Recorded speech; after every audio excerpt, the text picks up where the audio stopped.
শুধুমাত্র আপনার বিনোদনের স্বার্থে একরাশ বাংলা ভৌতিক গল্পের সম্ভার নিয়ে আমাদের গপ্পখোরের এই বিশেষ নিবেদন। তবে গল্পে প্রবেশ করার আগে কয়েকটি কথা না বললেই নয়। আমাদের নিবেদনের এই গল্পগুলি সম্পূর্ণরূপে কাল্পনিক। গল্পের রোমাঞ্চকর আর ভয়াবহ প্লট তৈরির খাতিরে লেখক এবং লেখিকারা বিভিন্ন ধরনের অলৌকিক এবং ভৌতিক দৃশ্যপটের রচনা করে থাকেন। তবে তা নিছকই গল্পের মধ্যে ভয়াবহ আবহ সৃষ্টির উদ্দেশ্যে।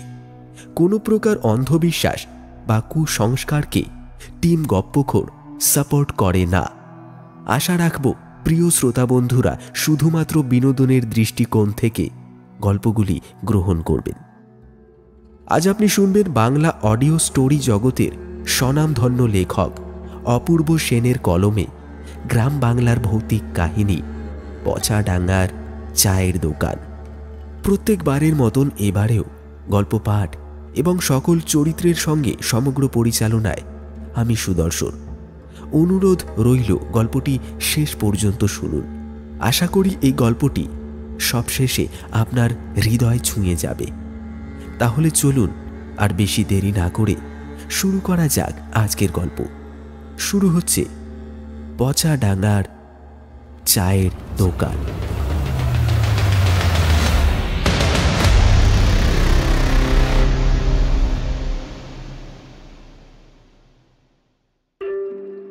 সময়টা 1960-এর গোড়ার দিকটা।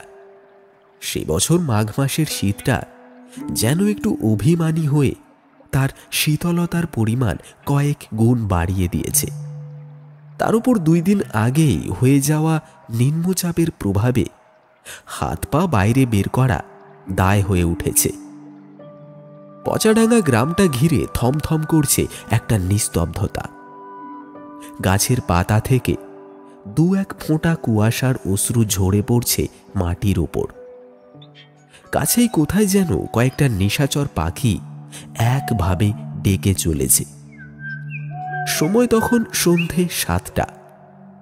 আকাশের চাঁদটা হামাগুড়ি দিয়ে পশ্চিম কোণে এগিয়ে যাওয়ার উদ্দেশ্যে পাড়ি দিয়েছে। রাত্রি দেবতা যেন আফিমের নেশায় আচ্ছন্ন। সমগ্র চরাচরে আর কোনো শব্দ শোনা যায় না। যেন কোনো এক শোক সভা চলছে গ্রামটার মধ্যে। সেই নিস্তব্ধ অন্ধকার আর কুয়াশার চাদরে মোড়া পথটা ধরে মোহনলাল আর ধরণীধর 2 বন্ধু এগিয়ে চলেছে পচাডাঙ্গার একমাত্র আড্ডাস্থল ওই নিতাইদার চায়ের দোকানটার দিকে।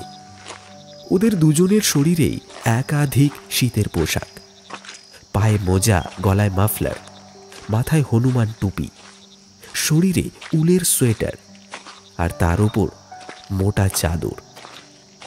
এত কিছু সত্ত্বেও শীতটা যেন কিছুতেই কাবু হচ্ছে না। হাতে একটা 3 সেলের টর্চ নিয়ে 2 বন্ধু গায়ে গা ঘেঁষে এগিয়ে চলেছে সামনের দিকে। মোহনলাল আর ধরণী ছেলেবেলার বন্ধু। বছর 3 আগে মোহনলাল মণিগ্রাম নামের একটা প্রত্যন্ত এলাকায় রেলের চাকরি পেয়েছে। 3 ছুটি নিয়ে গ্রামের বাড়িতে গতকালই সে ফিরেছে। তবে নিতাইদার চায়ের দোকানের আড্ডাটার অভ্যেস মোহনলাল আজও ছাড়তে পারেনি। গ্রামের বাড়িতে এলেই বন্ধু ধরণীর সঙ্গে গিয়ে হানা দেয় সেই আড্ডায়। সম আর অসম বয়সী আরও বেশ কয়েকজন চেনা মুখ সেই আড্ডায় উপস্থিত থাকে। গরম গরম চায়ের চুমুকের সাথে এ কথা সে কথায় কেটে যায় সন্ধ্যের দিকটা। এই শীতের কষ্টটা একটু সহ্য করে একবার দোকানে উপস্থিত হওয়াটুকুই যা। দোকানের ভেতরে আর কোনো কষ্ট নেই। সকলে জড়সড় হয়ে বসে রেডিও শুনতে শুনতে বেশ আরাম উপভোগ করে।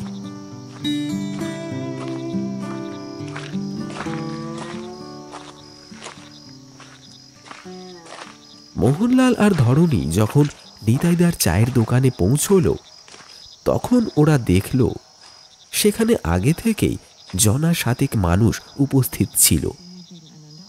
চারচালা ঘরের ছাউনি দেওয়া দোকানটার ভেতর থেকে একটা রেডিওর আওয়াজ আর মানুষজনের কোলাহল ভেসে আসছিল।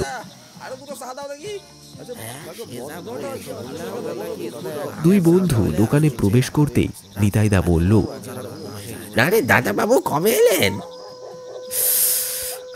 এই তো নিতাইদা, গতকাল।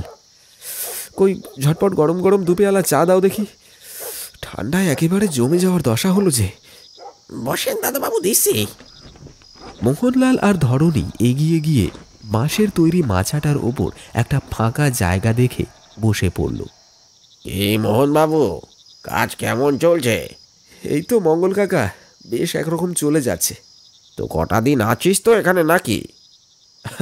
না, আর তার জো কোথায়, এই দিন তিনেক পর আবার রওনা হতে হবে। এমন সময় নিতাইদা গরম গরম দু পেয়ালা চা মোহনলাল আর ধরণীর হাতে দিয়ে গেল।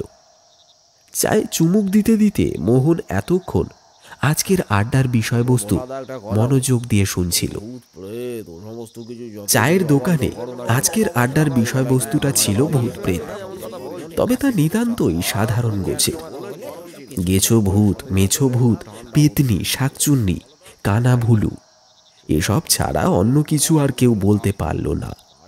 যখন সকলের ঝুলির গল্প এক প্রকার শেষ, ঠিক সেই সময় মাথায় খুঁড়ো বলল, আরে শোনো হে বাসা ধনেরা, ভূত প্রেত নিয়ে তোমরা যতই যা কও না কেন, ওনাগো খপ্পরে পড়লে কখন যে প্যান্টে পেশাব কইরা দিবা নিজেরাও টের পাইবা না। তাগো অনিষ্টা করার চেষ্টা করলে তারাও কিন্তু সাইরা কথা কয় না। এই তো পাশের গা জব্বলপুরের গুণী মধুবালা ভূত ঝাড়াইতে গিয়া একেবারে অক্কা গেল, দুইটা চোখ দিয়া রক্ত বাইরে হয়ে আইছে।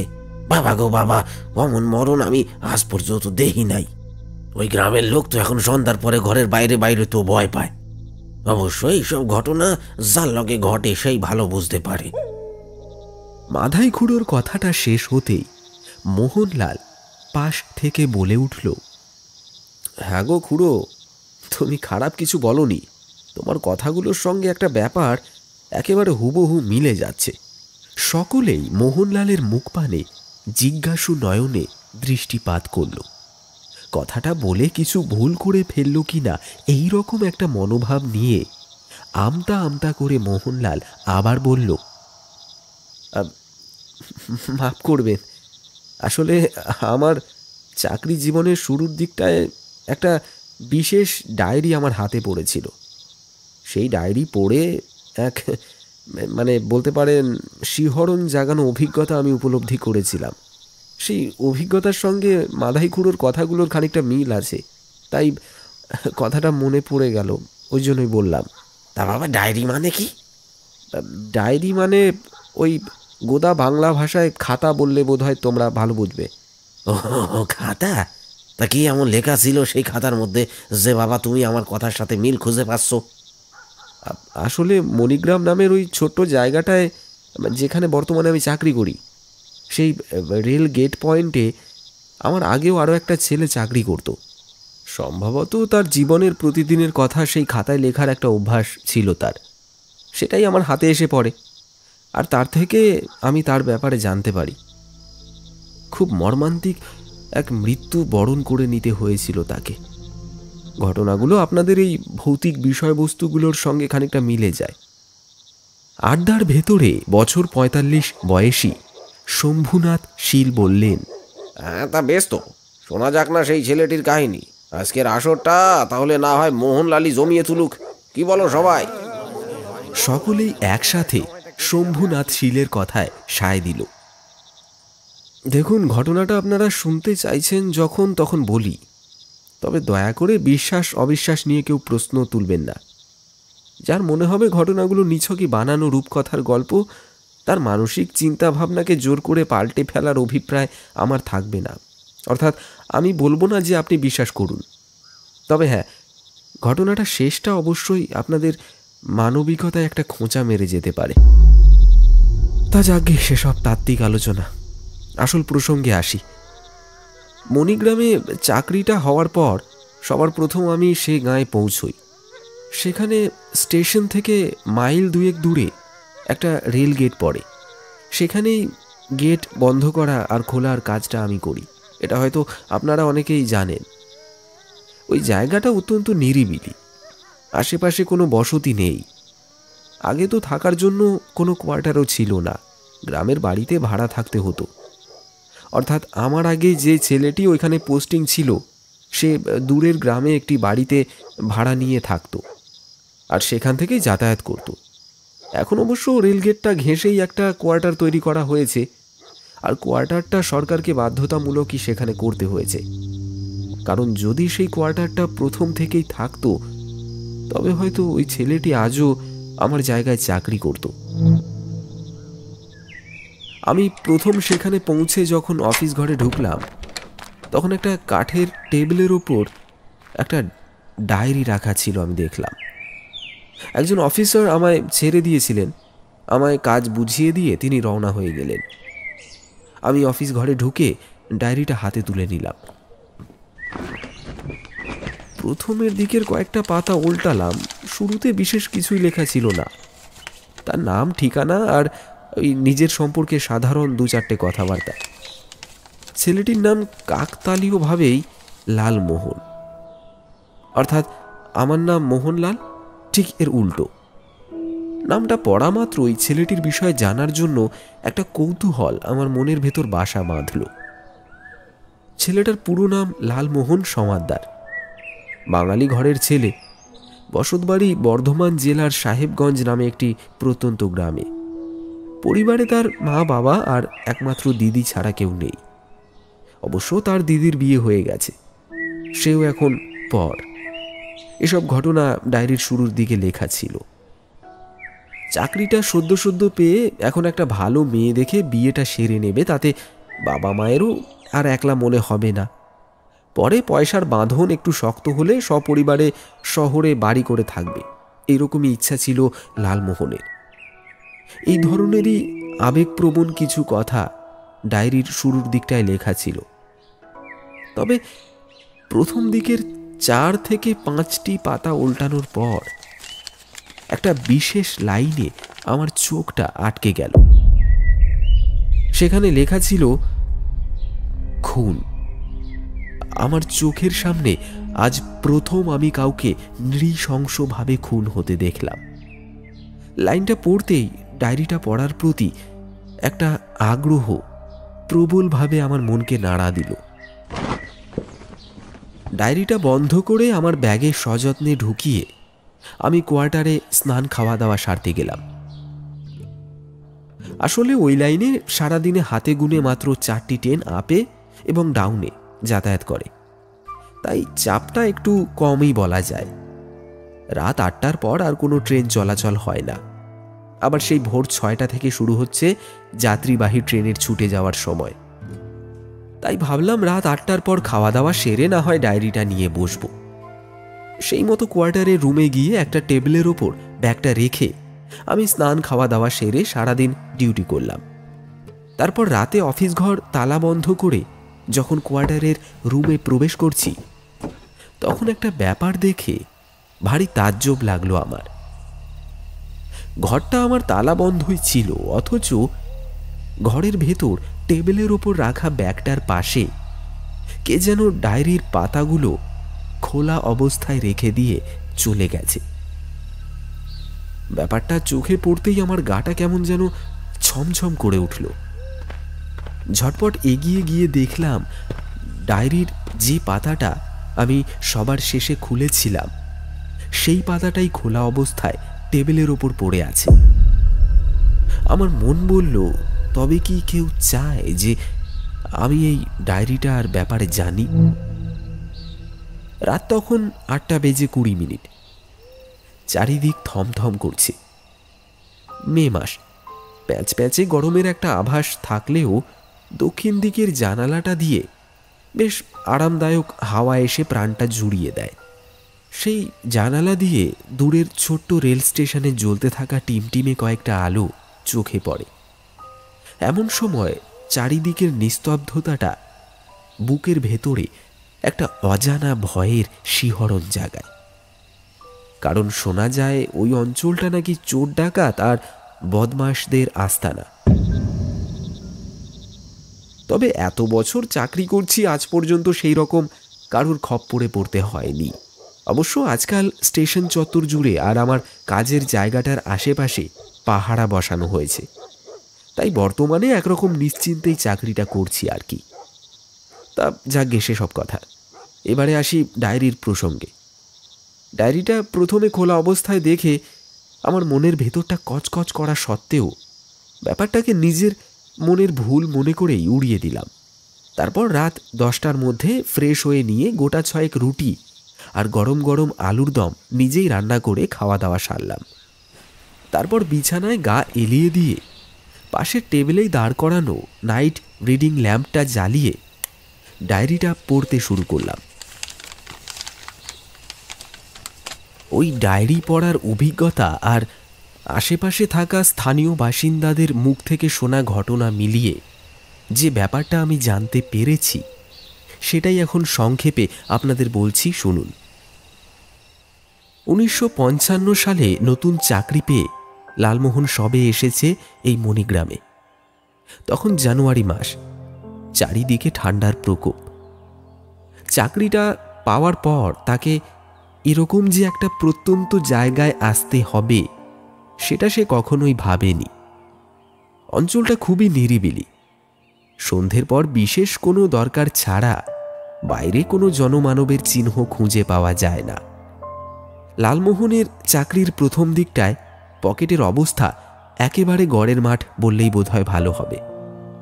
ওপর মহল থেকে তার ওপর তার থাকার জন্য পাকাপাকিভাবে কিছু বন্দোবস্ত করেনি। তাই কর্মস্থল থেকে একটু দূরেই একটা গ্রামের এক সজ্জন ব্যক্তির বাড়িতে ভাড়া বাবদ মাসিক 10টা টাকার বিনিময়ে থাকতে পেরেছে সে, এই তার ভাগ্যি। কর্মস্থল থেকে সে ভাড়া বাড়ির দূরত্ব প্রায় 4 কিলোমিটারের কাছাকাছি। এইখানে এসেই লালমোহন প্রথমেই একটা সেকেন্ড হ্যান্ড সাইকেল কিনে ফেলে। সেই সাইকেলে করেই যাতায়াত করতে খুব একটা সমস্যা হয় না তার। নিয়মিত ভোর 5টার মধ্যে সে অফিস ঘরে পৌঁছে যায়। আবার রাত 8টার শেষ গাড়ি চলে যাওয়ার পর অফিস বন্ধ করে পাড়ি দেয় তার ভাড়া বাড়ির উদ্দেশ্যে। তার যাতায়াতের পথের মাঝে একটা শুনশান জঙ্গলের পথ পড়ে। একটা সরু লাল মাটির রাস্তা এঁকে বেঁকে চলে গেছে প্রকাণ্ড শাল, সেগুন আর চেনা অচেনা ঝোপঝাড়ে পরিপূর্ণ জঙ্গলের মাঝখান দিয়ে। লালমোহনের ভয় হয় রাতের বেলায় ওই পথ দিয়ে ফিরতে, কিন্তু কি আর করা যাবে? সরকারি চাকরি অত সহজে কি ছাড়া যায়? একবার ছেড়ে দিলে সে যে আর পাওয়া যাবে না। আর এই দুর্মূল্যের বাজারে একটা চাকরি যে কত মূল্যবান, সেটা যে বোঝে সে চাকরি ছাড়ার কথা ভাবতেও পারে না। লালমোহন ভেবেছিল কয়েকটা বছর কষ্টে শিষ্টে এখানে কাটিয়ে তারপর ওপর মহলের থেকে বদলি চাইবে। একবার ভালো কোনো জায়গায় বদলি হয়ে গেলে তাকে আর দেখে কে? তবে সেই স্বপ্ন পূরণ হওয়ার আগেই এইভাবে যে সবকিছু ভেঙে চুরমার হয়ে যাবে, সেই ব্যাপারটা তখনও লালমোহন জানত না।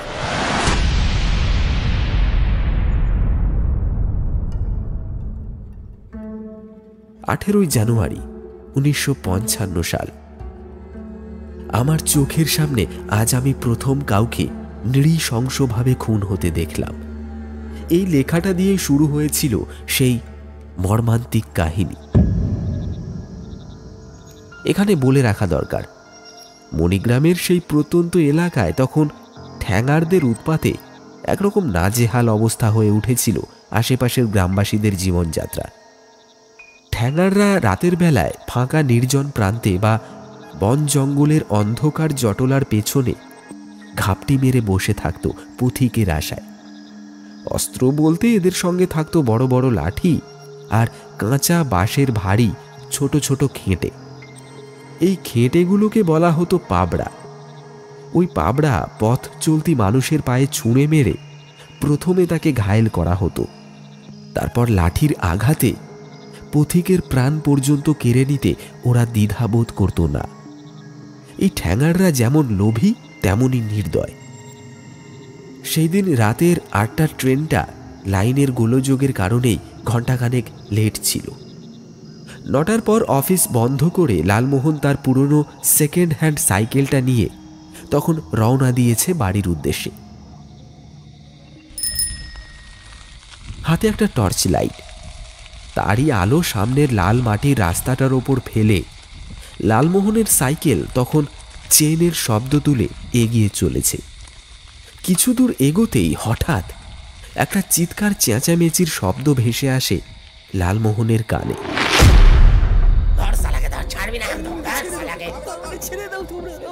লালমোহন তাড়াতাড়ি হাতের টর্চটা বন্ধ করে সাইকেলটা নিয়ে পথের এক কোণে একটা ঝোপের আড়ালে লুকোয়। তারপর সে চোখের সামনে দেখতে পায় কয়েকটা লণ্ঠন হাতে 5-6 জন মানুষের দল এই দিকেই ছুটে আসছে। সেই মানুষের দলের সামনে আরো একটি যুবক প্রাণপণে ছুটে চলেছে। লালমোহন বুঝল তার চোখের সামনে একটা ভয়ানক বিপদ তখন তার দিকে ধেয়ে আসছে। এরা নিশ্চয়ই ঠ্যাঙাড়ের দল। কোনো মানুষকে রাতের অন্ধকারে একা পেয়ে তার পিছু নিয়েছে। ওদেরকে কিছুতেই নিজের অস্তিত্ব জানতে দেওয়া যাবে না। ওরা যদি জেনে যায় যে লালমোহন এখানে লুকিয়ে আছে, তাহলে তার প্রাণ ওদের হাত থেকে নিস্তার পাবে না। তাই এক প্রকার দম বন্ধ করে লালমোহন তার চোখের সামনে ঘটে যাওয়া সেই ঘটনাটা জড় বস্তুর মতন দাঁড়িয়ে থেকে দেখে চলল। ঠ্যাঙাড়ের দল ছেলেটিকে ধাওয়া করতে করতে অনেকটা কাছে চলে এসেছে। এমন সময় হঠাৎ ওদের দলের মধ্যে থেকে একজন চেঁচিয়ে বলল, এই দাঁড়া দাঁড়া দাঁড়া, তোরা সবাই দাঁড়া, দে লাঠিটা দে দেখি, দে দে।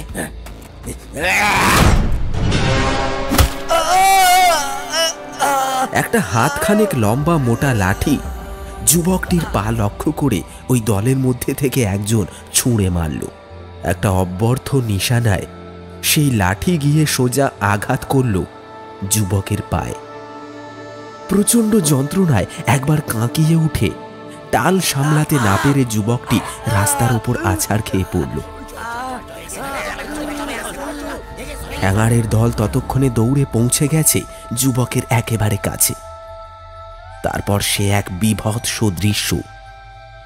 ছেলেটি যন্ত্রণায় কাতরাতে কাতরাতে প্রাণ ভিক্ষা চাইল। আমায় ছেড়ে দাও, আমার কাছে নেওয়ার মতন কিছুই নেই, আমায় ছেড়ে দাও। নেই মানে? তবে শহরে সোনার দোকানে কি করতে গেছিলি তুমি? হ্যাঁ, অতই সোজা আমাদেরকে ফাঁকি দেওয়া? আমাদের লোক সকাল থেকে তোর উপর নজর রেখেছে। দোহাই দোহাই দোহাই তোমাদের, আমায় ছেড়ে দাও। আমার বোনের বিয়ের জন্য সোনার সামান্য কয়টা গয়না বানাতে দিয়েছিলাম। এগুলো নিয়ে না ফিরলে বোনের বিয়েটা পণ্ড হয়ে যাবে। আমায় ছেড়ে দাও, আমায় ছেড়ে দাও। ওইসব আমাকে কাছে করে লাভ নাই, ভালো ভালো দিয়া দে। না না না না, কিছুতে না, কিছুতে না। এ গয়না আমি তোদের হাতে দেবো না, দেবো না। তবে রে বেটা ছেলে, মার শালার বসালার মার।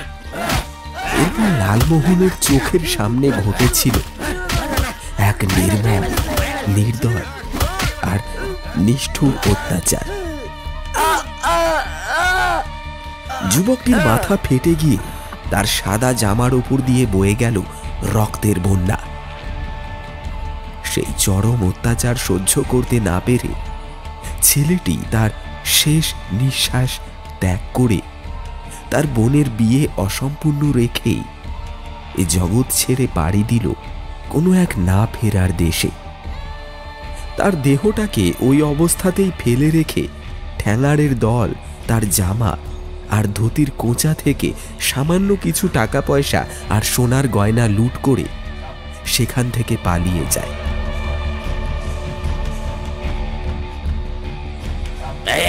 কি আছে ওর কাছে? দেখ দেখ, বের কর বের কর, সব বের কর। আরে সরকার, এই দেখো কত কিছু পেয়েছি, বের কর বের কর, নিয়ে চল তো, চল পালিয়ে যায় এখান থেকে, চল। লোকজন চলে আসলে বিপদ হয়ে যাবে। লালমোহনের মনে ভয় হয়, পাছে এই হত্যাকাণ্ডের পেছনে তাকেই দোষী সাব্যস্ত করা হয়। তাই ঘটনাটা চোখের সামনে ঘটতে দেখেও আইনের বেড়াজালে ফেসে যাওয়ার ভয়ে এই হত্যাকাণ্ডের পাশ কাটিয়ে সাইকেল নিয়ে সেই রাত্রে সে বাড়ি ফিরে যায়। শুনছেন পচা ডাঙার চায়ের দোকান। আমাদের নিবেদনের গল্পগুলি যদি আপনার ভালো লেগে থাকে আর এখনো পর্যন্ত যদি আপনি চ্যানেলটি সাবস্ক্রাইব না করে থাকেন তাহলে অবশ্যই চ্যানেলটি সাবস্ক্রাইব করতে ভুলবেন না। তাহলে চলুন শোনা যাক এই গল্পের পরবর্তী অংশ। পরদিন ঘটনাটা হাওয়ার বেগেই ছড়িয়ে পড়ে আশেপাশের গ্রামগঞ্জ এলাকাগুলিতে। স্থানীয় থানায় শুরু হয় এই ঘটনার পেছনের উদ্দেশ্য আর আততায়ীকে ধরার প্রস্তুতি পর্ব। সেদিন সারা রাত লালমোহন দু চোখের পাতা এক করতে পারেনি। তার চোখের সামনে ঘটে যাওয়া সেই দৃশ্যটা যেন বারবার সিনেমার পর্দার মতোই ভেসে উঠে ওকে ভয় পাওয়ানোর চেষ্টা করছে। লালমোহন প্রত্যক্ষদর্শী হওয়া সত্ত্বেও আইনের কাছে মুখ খোলার সাহস পায় না। সাধারণ মানুষ সে, এসব ঝামেলায় পড়ে নিজের আর তার সঙ্গে নিজের পরিবারের জীবনে বিপত্তি ডেকে আনাটা বোধহয় বুদ্ধিমানের কাজ হবে না। তাই সে ব্যাপারটা জানা সত্ত্বেও, দেখা সত্ত্বেও নিজের মনে মনেই ঘটনাটাকে গলা টিপে দমিয়ে দিতে চাইল। কিন্তু লালমোহন জানত না এরপর তার সঙ্গে এই রকম একটা ব্যাপার ঘটতে চলেছে। এরপর কেটে গেছে বেশ কয়েক সপ্তাহ। সবকিছুই ঠিকঠাক চলছিল। ওইদিকে যুবকের হত্যাকাণ্ড ততদিনে সবাই ভুলে গেছে। পুলিশও বোধহয় কেসটা নিয়ে এটা চোর ডাকাত বা ঠ্যাঙারদের কাজ ভেবে একরকম গা ছাড়া হাবভাব দেখাতে শুরু করেছে। কিন্তু ওইদিকে লালমোহনের মনে যেন একটা আতঙ্ক, একটা কিসের ভয় দিনে দিনে দানা বাঁধতে শুরু করেছে। আজকাল প্রায় প্রতি রাতেই সে ওই ভয়ানক স্বপ্নটা দেখে। রাতে অফিস বন্ধ করে ভাড়া বাড়িতে ফিরে যেতে আর মন চায় না। যদি সেদিনের ওই যুবকের মতন আজও তার একই দশা হয়, তবে এইটুকু ভয় পাওয়ার বিষয় হলেও একরকম চলে যেত।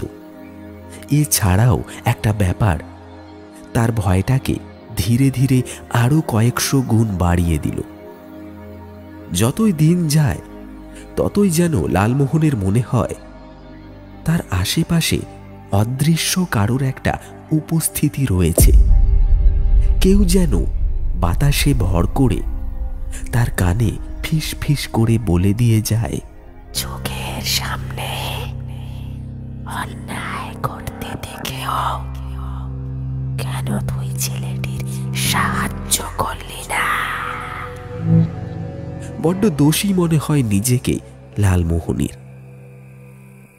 একদিন তো সন্ধেবেলায় অফিস ঘরে বসেই পেপার পড়তে পড়তে হঠাৎ তার চোখটা জানালার দিকে আটকে যায়। সে দেখতে পায় জানালার গড়াদে হাত রেখে সেই যুবকের রক্তাক্ত মৃতদেহটা দাঁড়িয়ে নিষ্পলক মাছের চোখের মতোই এক দৃষ্টে চেয়ে আছে লালমোহনের দিকে।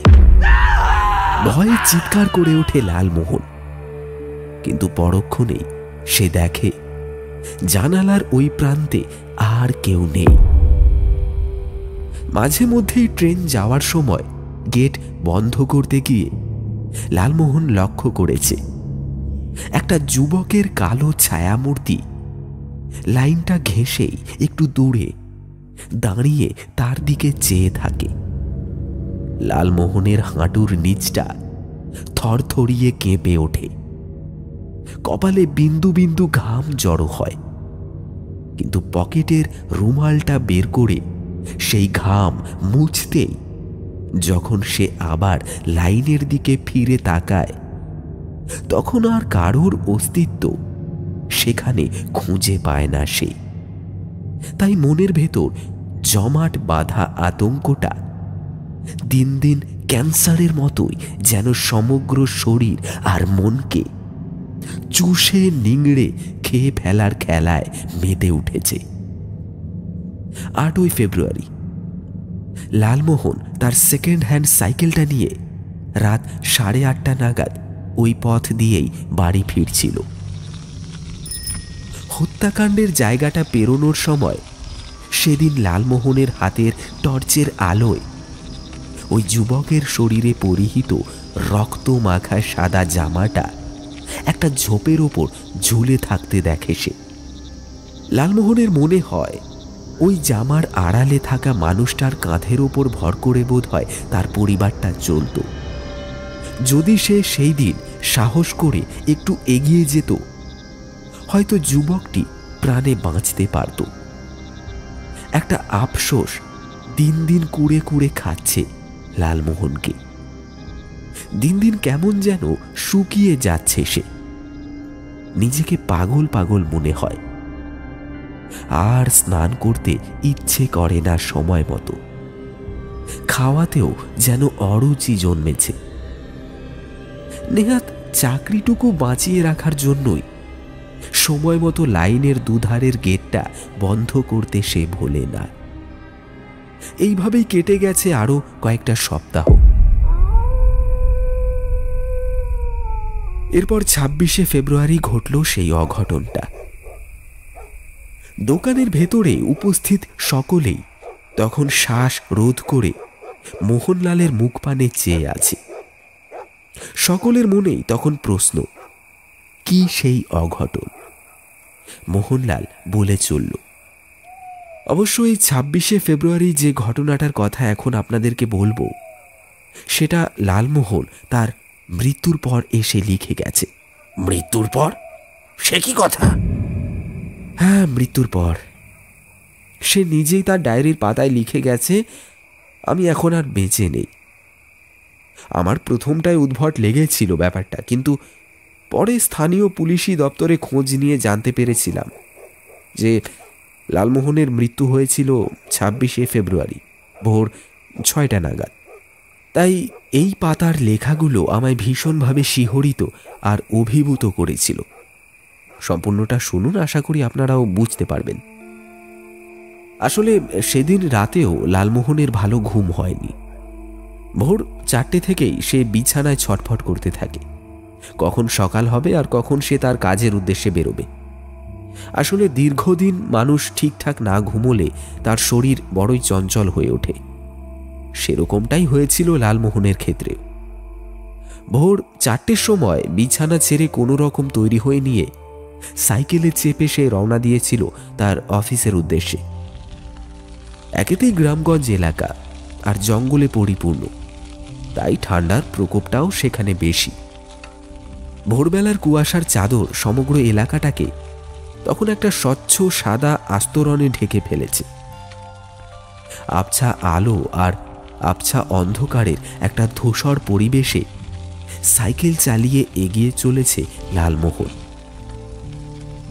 জঙ্গলের পথটা ধরতেই সেদিন ওই চরম ঠান্ডার মধ্যেও তার সারা শরীর হঠাৎ ঘেমে উঠতে লাগলো।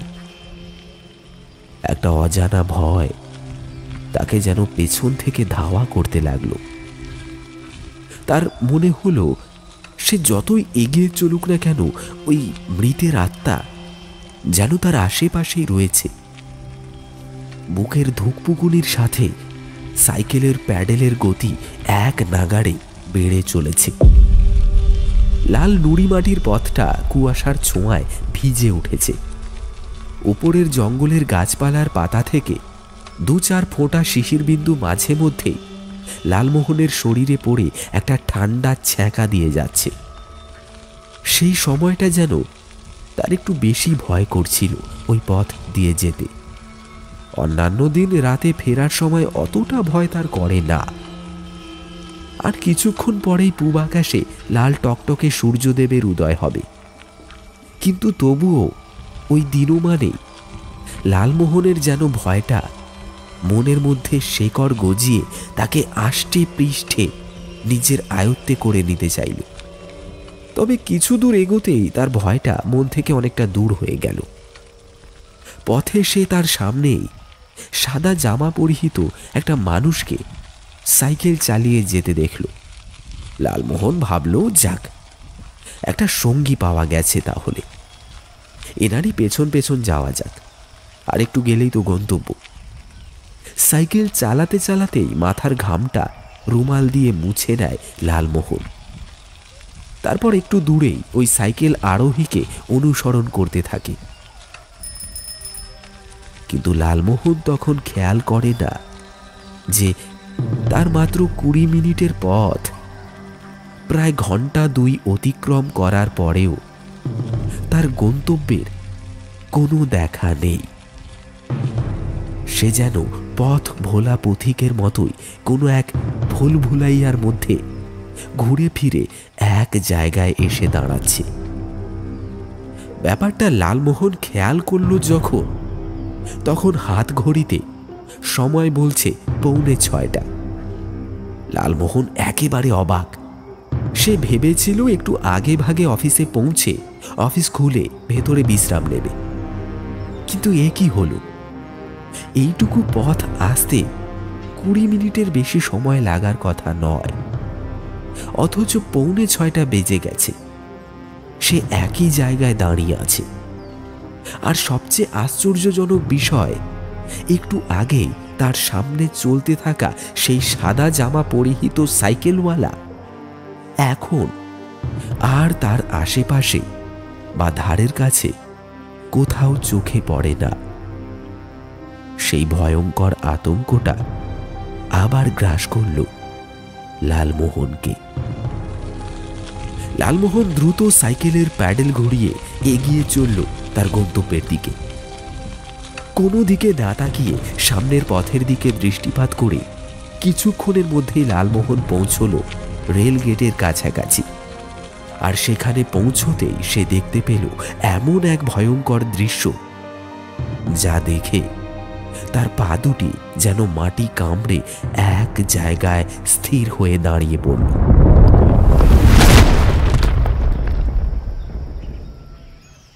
পূব আকাশে সূর্যটা তখন ধীরে ধীরে দৃশ্যমান হচ্ছে। চারিদিকে একটা আলোর আভা নিজেকে বিছিয়ে দিয়ে গাছের পাতায় জমে থাকা শিশির বিন্দুকে হীরের মতোই চকচক করে তুলেছে। তবে আশেপাশে তখনও কোনো মানুষজনের দেখা নেই। এমনই সময় লালমোহন যখন লাইনটা পেরিয়ে তার অফিস ঘরের দিকে যাবে, ঠিক সেই মুহূর্তে সে দেখতে পায় তার অফিসের দরজাটা খোলা। আর সেই দরজার কাছেই একটা লাল আর একটা সবুজ রঙের কাপড় হাতে দাঁড়িয়ে আছে ক্ষত বিক্ষত আর রক্তাক্ত চেহারার একটা মানুষ। তার মাথা থেকে গল গল করে ঝরে পড়ছে লাল টকটকে রক্ত, আর সেই রক্তের ধারা রাঙিয়ে তুলেছে তার পরনের সাদা পোশাকটিকে। লালমোহনের মনে পড়ল ভোর 6টার ট্রেন আসার কথা, আর এই মুহূর্তে ওই ক্ষত বিক্ষত দেহ বিশিষ্ট মানুষটির জায়গায় তার নিজেকে দাঁড়িয়ে থাকার কথা। সময় অজান্তেই ফাঁকি দিয়ে অনেক দূর এগিয়ে গেছে, আর লালমোহন সেটা বুঝতেও পারেনি। তবে এইবার চোখের সামনে ওই মানুষটিকে দেখে লালমোহনের মাথায় যেন খুন চেপে গেল। সাইকেলটা রাস্তার এক পাশে ছুঁড়ে ফেলে দিয়ে লালমোহন এগিয়ে যায় সামনের দিকে। কিন্তু যখন সে লাইনটার ওপর দিয়ে রাস্তাটা পার হচ্ছে, ঠিক সেই সময় একটা অদৃশ্য বাঁধন যেন তাকে দাঁড় করিয়ে দেয় ওই লাইনের সমান্তরালে চলে যাওয়া লোহার পাত দুটির ঠিক মাঝখানে। লালমোহনের সারা শরীর ভারী হয়ে এলো। তার মনে হলো তার শরীরের উপর যেন কয়েকশো কেজি বোঝা চাপিয়ে দেওয়া হয়েছে। লালমোহন প্রাণপণে চেষ্টা করছে সামনের দিকে এগিয়ে যেতে, কিন্তু তার পা বিন্দু মাত্র মাটি ছেড়ে ওঠার নাম নেই। যেন পায়ের নিচের মাটির ভেতর থেকে কতগুলো অদৃশ্য হাত ওপরে উঠে এসে তার পা দুটো শক্ত করে চেপে ধরেছে। লালমোহনের কানে ভেসে এলো দূর থেকে একটা ট্রেনের হুইসেলের আওয়াজ। একবার সেদিকে চোখ ফিরে তাকাতে লালমোহন দেখল লাইন বরাবর অনেকটা দূর থেকে কুয়াশার ভেতরে একটা ছোট্ট বিন্দু তার দিকেই ধেয়ে আসছে। একটা করুণ দৃষ্টিতে লালমোহন অফিস ঘরের দিকে তাকালো। সেখানে ছেলেটি তখনও একভাবে দাঁড়িয়ে, তার ঠোঁটের কোণে একটা মৃদু হাসি। লালমোহনের মনে একটা কুডাক ডেকে উঠল। সে বুঝল তার সময় শেষ হয়ে এসেছে। এক মুহূর্তের জন্য তার মা, বাবা আর দিদির মুখটা মনের ক্যানভাসে উঁকি দিয়ে কোথায় যেন মিলিয়ে গেল। শেষবারের মতন লালমোহন গলা ছেড়ে একবার চিৎকার করে উঠল, ছেড়ে দাও, ছেড়ে দাও, ছেড়ে দাও আমায়, বাঁচতে দাও আমায়। আমি জানি চোখের সামনে বিপদে পড়া মানুষকে সাহায্য করতে না পেরে আমি ভীষণ ভুল করেছি। আমি জানি সেদিন মার খেয়ে পড়ে থাকার পর তোমার দেহটা আমায় হাসপাতালে নিয়ে যাওয়া উচিত ছিল। আমায় ক্ষমা করে দাও, বাঁচাও, বাঁচাও বাঁচাও বলে এক নাগাড়ে চিৎকার করতে থাকে লালমোহন। লাইন বরাবর সেই ছোট্ট কালো বিন্দুটা ততক্ষণে অনেকটা বড় হয়ে উঠেছে।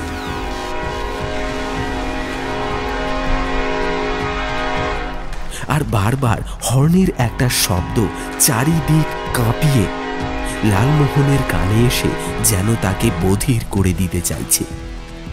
ধীরে ধীরে এক সময় লালমোহন দেখতে পায় ভোর 6টার ট্রেনটা তার একেবারে কাছে চলে এসেছে।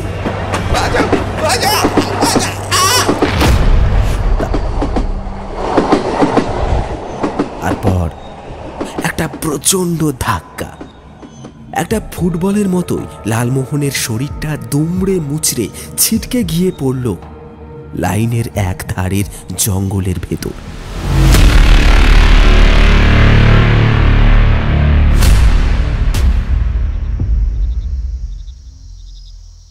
এইটুকু বলে মোহনলাল থামল। তখন দোকানটার ভেতর বিরাজ করছে একটা থমথমে পরিবেশ। মোহনলাল আবার বলল, লালমোহনের ডায়েরির পাতাটা এখানেই শেষ। তবে আমি জানি না লালমোহন কি সত্যি মৃত্যুর পর ডায়েরিটার এই অংশটা লিখে রেখে গেছিল। তার মৃত্যুর সময় ধরে যুক্তি দেখতে গেলে অলৌকিক ব্যাপারটাকেই মেনে নিতে হয়, কারণ সমগ্র ডায়েরির হাতের লেখার ধরনটা একই রকম। নিশ্চয়ই শেষের পাতাটুকু অন্য কেউ এসে লিখে দিয়ে যাবে না। তবে তার জীবন থেকে আমি একটা বেশ বড়সড় শিক্ষা পেয়েছি। আমাদের মানুষদের সামাজিকতা বোধ অপেক্ষা মানবিকতা বোধের সঞ্চার ঘটানোটাই বোধহয় বেশি জরুরি। বিপদ সবার জীবনে আসতে পারে। চোখের সামনে একজনকে খুন হতে দেখে কিংবা কারোর শ্লীলতাহানি হতে দেখে চুপ করে থাকার চেয়ে প্রাণের ঝুঁকি নিয়ে তাকে বাঁচানোর চেষ্টা করাটা অনেক বেশি প্রয়োজনীয়।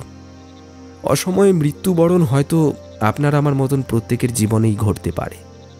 তবে এই রকমই কোনো মানুষের মৃত্যু চোখের সামনে ঘটতে দেখে চুপচাপ বসে থাকাটা শোভা পায় না।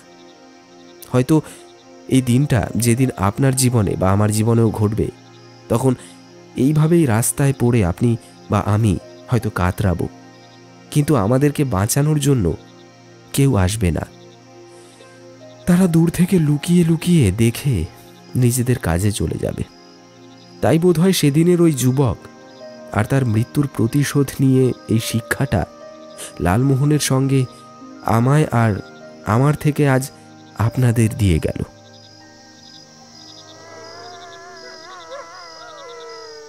এমন সময় বাইরে দূর থেকে একদল শেয়াল ডেকে উঠল। যাক, রাত তো অনেক হলো, আজ তাহলে আসি। আরেকদিন না হয় বসে আড্ডা দেওয়া যাবে খন।